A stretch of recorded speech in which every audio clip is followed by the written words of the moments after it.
Welcome to the Practical Mystic Show, where we bring you simple tips and techniques from around the globe to help practical people deal with extraordinary experiences. And now, your favorite scientist, shaman, and sacred clown, and also the show's host, Janine Bolon. Hello and welcome to the Practical Mystic Show. This is Janine Bolon, and today we happen to have with us Jeff Borschowa, who is a business coach, author, educator, curator of all things related to business, efficiency, and technology. Jeff joined his first accounting firm in 1991 and has spent the bulk of his career working with and advising small to medium-sized enterprises. Jeff has the experience working with all sizes of businesses, from sole proprietorships to international organizations. His focus of his career has been new and better ways to integrate innovation and technology to enhance the customer experience and improve efficiency in businesses. Hang in there. There's a reason why Jeff is on the show today. Just stay with us here. Jeff has met some very innovative mentors in his career. He has had the fortune to be in a position to learn from them, compare their ideas, and then test them out. So he has the best of the best.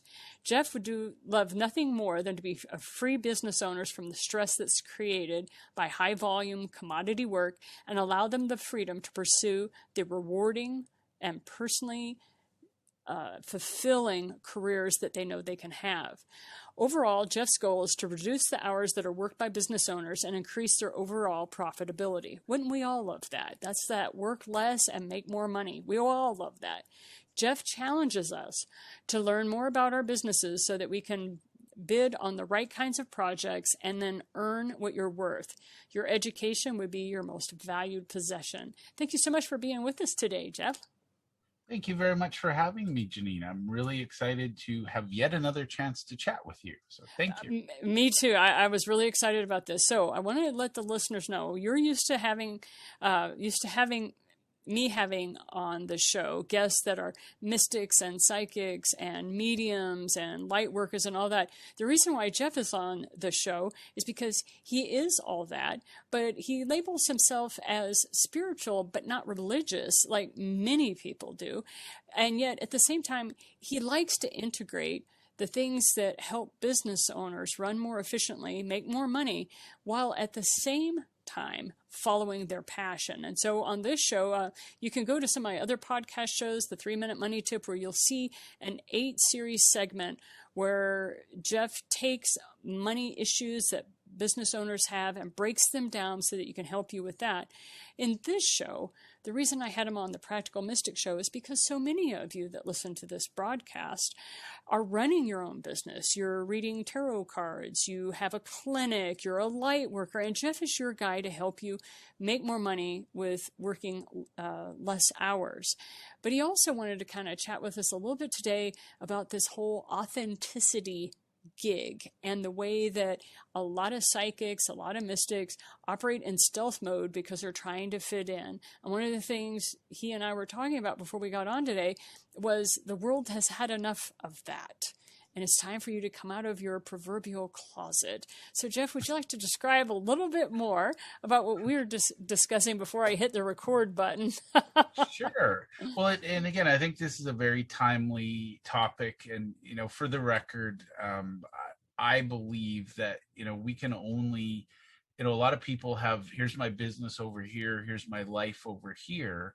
If you don't bring your whole self to the business, you're never going to quite see the level of success that you deserve, but you're also not going to feel really fulfilled. And I think that's one of the reasons you and I are chatting today is when I'm working with my business owners, they all have some superpower or secret gift that they hide from the world. And I think that's, being authentic, in my view, is number one, you have to be authentic with yourself. So the message you project to the world has to be, reflective of the inner person. So if you're a healer and you want to heal people, you need to live in that authenticity as a healer. You can't be, oh, I'm a healer and I turn it off at 5 o'clock. That's a recipe for, leading a double life. If you have to be one way at work and one way at home, at some point you're going to be frustrated, you're going to be burnt out. and no amount of money is going to make that worthwhile. So we'll talk about that more, I think. I think so. And the other thing I wanted to share with people is I've watched you over the last 2 years that I've known you, become this master networker to such a degree that it's like you need a database so that you can keep track of the sheer volume of people that are coming into your world. And it's like a lot of us never expected to have the influx of people into our life because of what happens with the shutdowns and everything. So talk to us a little bit about some of the coping mechanisms that you've come up with for yourself. One of the things I noticed is that you no longer wear the suit and tie, man. If it's not the Hawaiian shirts, you don't wear it. I mean, even your marketing materials and everything, this is like unheard of for a CPA type dude. So talk to us about how over the last 18 months, you're like, chuck this. I have got to move in a very different direction. Well, and I don't like to say this out loud too much, but we're talking about being authentic, so I'll be authentic. COVID was an interesting experience, and interesting is both good and bad. I'll leave it at that, and we can all fill in the blanks. But I think the gift that COVID gave me personally was realizing that I wasn't serving to my full potential. I wasn't being who I was meant to be. And, one of the things pre-COVID, I used to be, the good little accountant. I would show up at networking events wearing my suit and tie because that's the uniform of the accountant. It's either shades of navy or shades of gray.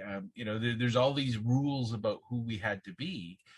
And I realized, and this is about authenticity with myself, when I was wearing the suits at these events and then somebody become a client, inevitably they'd say, "You're not who I expected you to be."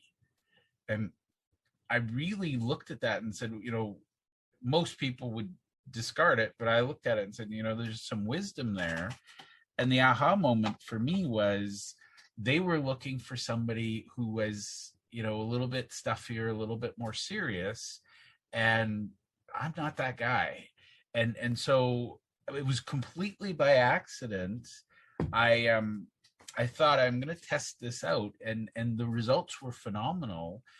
When I started wearing Hawaiian shirts to public speaking gigs, the serious people, I actually had one very well dressed gentleman with very well polished shoes and very expensive watch and very expensive briefcase. He was sitting at the back of the room reading his newspaper, and he very loudly flipped it down and, peered over the newspaper disapprovingly at me, flipped his newspaper shut, slammed it under his arm, and said, "I'm not going to stay and listen to this clown." And it was in that exact moment, first of all, I had the microphone. Never insult somebody with a microphone, because I was thinking, I could rip this guy apart. But I left him with gratitude. I said, "Sir, I thank you for expressing your opinion. If anybody else feels this way, you're welcome to leave.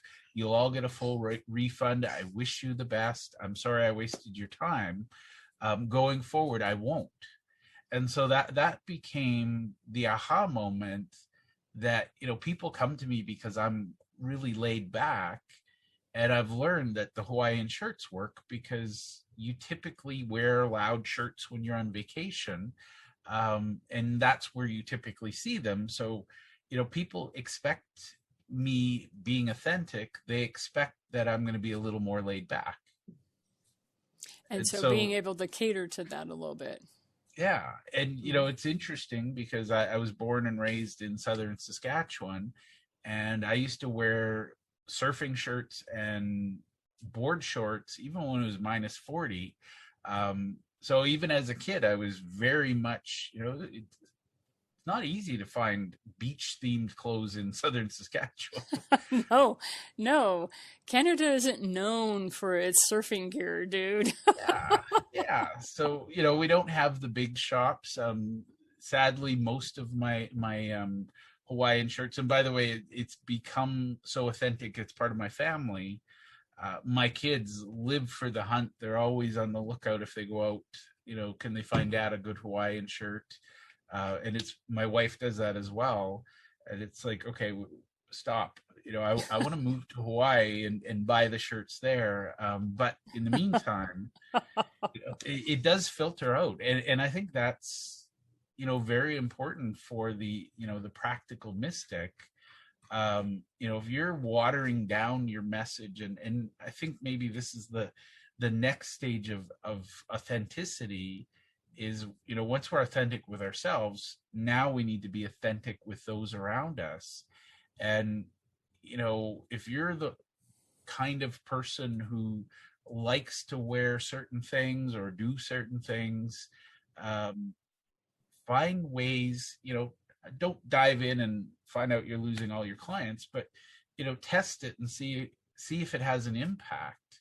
And I would suspect, again, we can talk about law of attraction. We can talk about a lot of the universe ordering itself. But the reality is, if we're clear on who we are, it's really easy to find people like us to serve. And I think the big mistake I see with most of my clients, I don't care what industry they're in, they try to be all things to all people. And so they end up having a bunch of customers who pay them money. Maybe they come back, maybe they don't. But the reality is, you want to have the charisma to have a tribe. You want to build that audience who, no matter what, they'll drive, 10 hours in the rain, to see you speak or to come and support you. I'd rather have 100 loyal followers who care about me than 10,000 people who like everything I post on Facebook.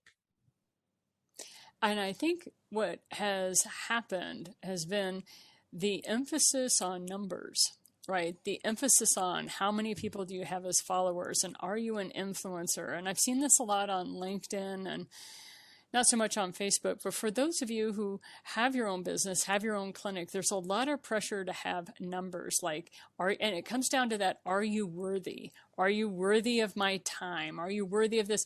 And so one of the things that is kind of challenging for a solopreneur's self-confidence is going up against that. So if you don't mind, share with us a little bit about how you get over that early training that we all received before the age of 5 of, you had to be worthy to get somebody's time.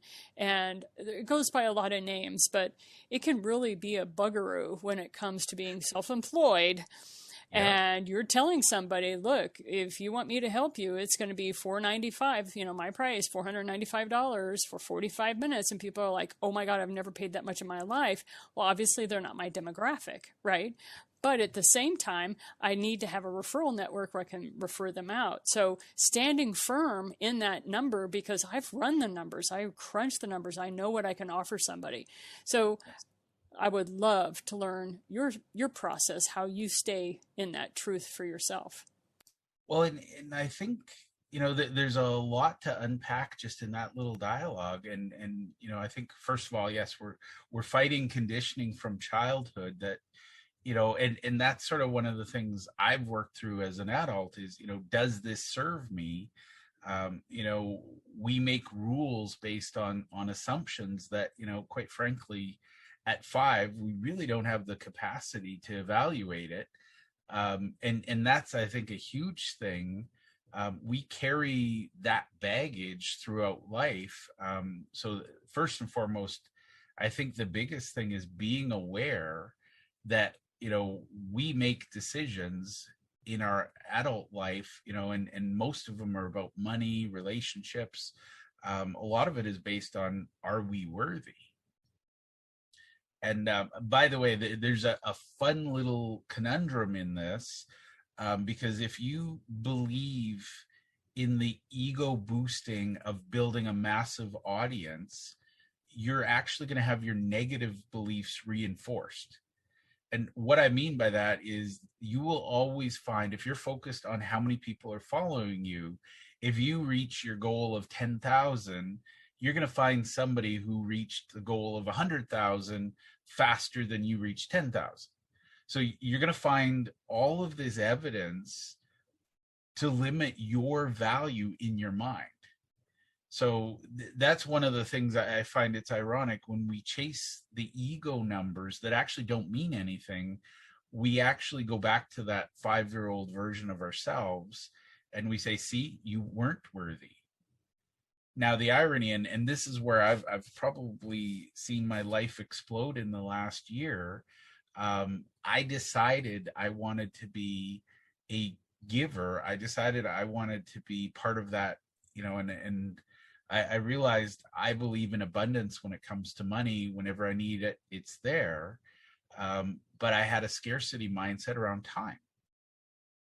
So I spent a lot of my time thinking about how to protect my time, which, it's a vicious circle.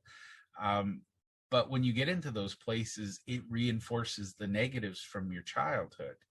So instead of thinking about how do I protect my time, I started to think about how do I add more value to the people around me with the time I'm giving them. And it was a little bit of a brain breaker, and that sort of, I think a lot of things, my brain had to crack and reform a few times in the last year, because I realized it wasn't about me, it wasn't about them, it was, what value are we creating with the time we spend together? And ironically, it was learning, who do I want to spend my time with? And those people were the ones that, just by talking to them, having a conversation, I left with enormous value. And I know that I did the same for them. And honestly, we could get into my understanding of the world through the eyes of the dolphins, the sharks, and the carp.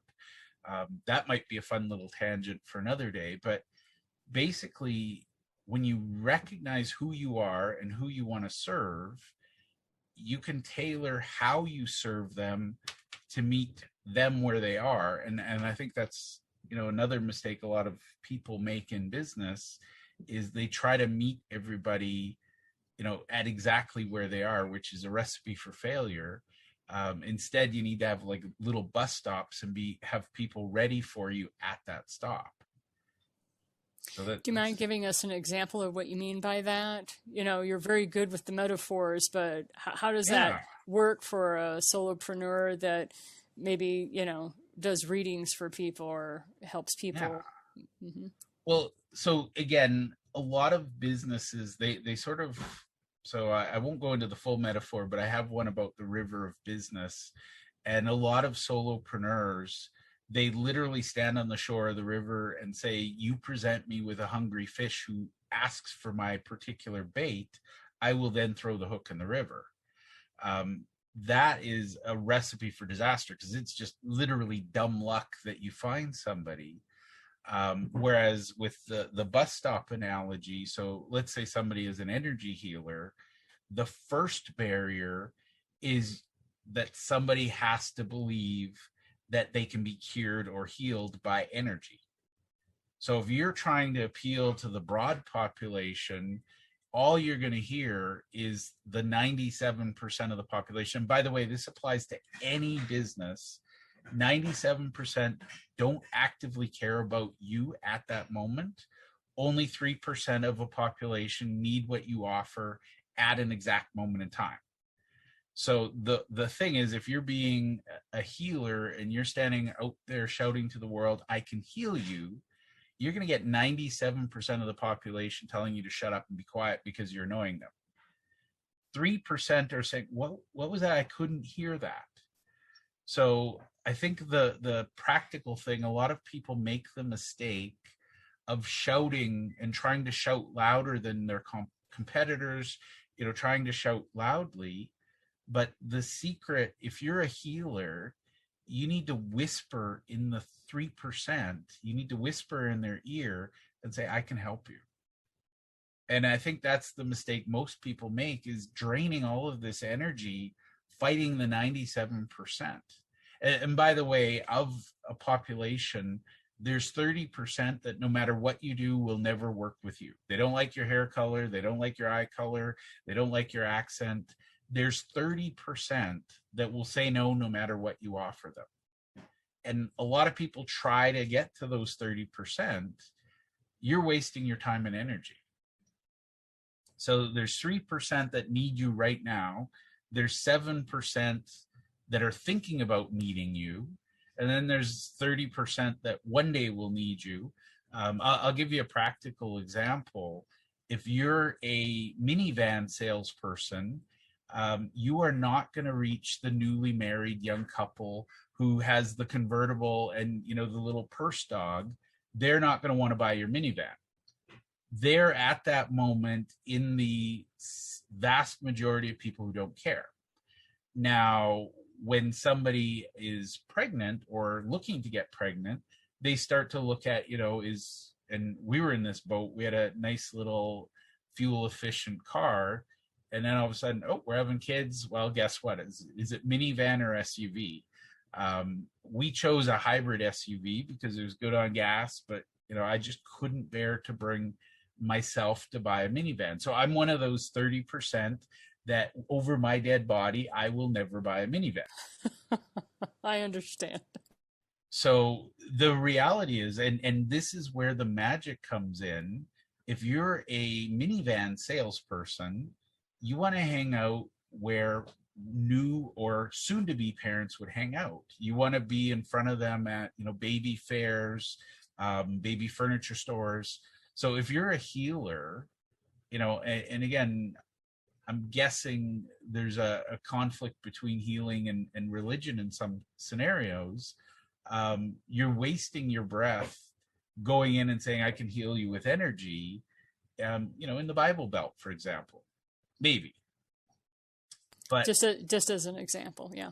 Yeah, just as an example, you know, because again, you know, I have this funny little analogy where, you know, somebody was on the roof of their house and, you know, the river was flooding and, you know, their neighbor came by with a little boat and said, hey, I'm here to save you. And he said, no, I'm praying God will save me. And then a bigger boat came along and they said, hey, come on board. And he said, no, I'm waiting for the Lord to save me. And then a helicopter comes by and says, look, you know, as the water's up to the guy's neck, the helicopter says, you know, I'm here to save you. And he says, nope, the Lord will save me. And when this individual drowns and meets their savior, they say, God, why didn't you help me? And he said, I sent you 2 boats and a helicopter. What else do you want? I know. Sometimes we forget that help is through different means than what our paradigm allows. And that's what ends up happening. Well, thank you so much for your time today and talking to us about what you know. When we were chatting probably 8 months ago, we were talking about this show, and I was like, Jeff, I really want you on because I know that you have a lot of information you can give people that are starting their businesses. Money's always a challenge, doesn't matter what business you're in.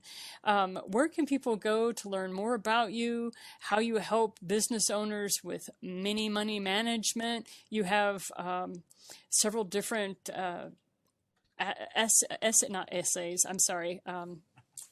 surveys that people can take, and you have paradigms set up for them and worksheets. Where can they go for some of that? I think the best place, if people want to connect with me on LinkedIn, I don't know how many of your audience is there, but I'm definitely on LinkedIn. I think for your audience and the purposes of today, I would, my gut would tell me to steer them to makingmaximummoney.com. I think that's a good place. There's some good resources there to help the solopreneurs. And I'm going to emphasize solopreneurs, small businesses. That is my passion. I love helping those people. And I genuinely don't care what product or service they have. I think there's opportunities to improve the cash flow, and full disclosure, I know some people don't measure their life by money, but one of my favorite sayings is the best way to help the poor is to not be one of them. No, I agree. This is where you and I have such similar philosophies, which is when Jeff first approached me with his book, Making Maximum Money, I was like, oh, that's fabulous, because we're not after money for money's sake. We're after money so that we can make a difference in this world. I happen to be very philanthropic. Other people build organizations. If you run a clinic, you're offering a service to your community, and we want you to stay in business and not be stressing out about cash. And so I definitely recommend that you go to I'm sorry, is it makingmaximummoney.com? Yeah. I want to make It sure. doesn't roll off the tongue, but yes, No, makingmaximummoney.com. No, I want to make sure that we go to the right place. He has a lot of free stuff, and I loved your worksheets. I printed them off, and I started teaching some of your principles, and then Jeff was kind enough to get on our 3-minute money tip podcast and go through all 8 steps. So thank you so much for your time today. Any closing comments you want to share with us? I would say if you truly believe in what you do, you have a moral obligation to help as many people as you can. And I think that's where, making maximum money does come into play. Even if you make that money so that you can choose to be philanthropic, that would be a path. I think a lot of healers say, oh, money's beneath me, or money is, not a good topic. Think about the good you can do with the money, and more importantly, how deeply you can serve more people. So that would be my big thing, is be authentic, be who you were born to be, who you want to be, and the money will follow. Thank you so much, Jeff. It was lovely having you today. Thank you. It was always a pleasure, Janine. And this is the Practical Mystic Show with Janine Bolon. We are here to remind you that you are stardust, that you are a product of the stars, and that we want you to keep reaching for the stars while you keep your feet firmly planted here on planet Earth. Have a great day. See you next Friday. This has been the Practical Mystic Show with Janine Bolon. For show notes, resources, and more, visit the8gates.com. Thanks for listening.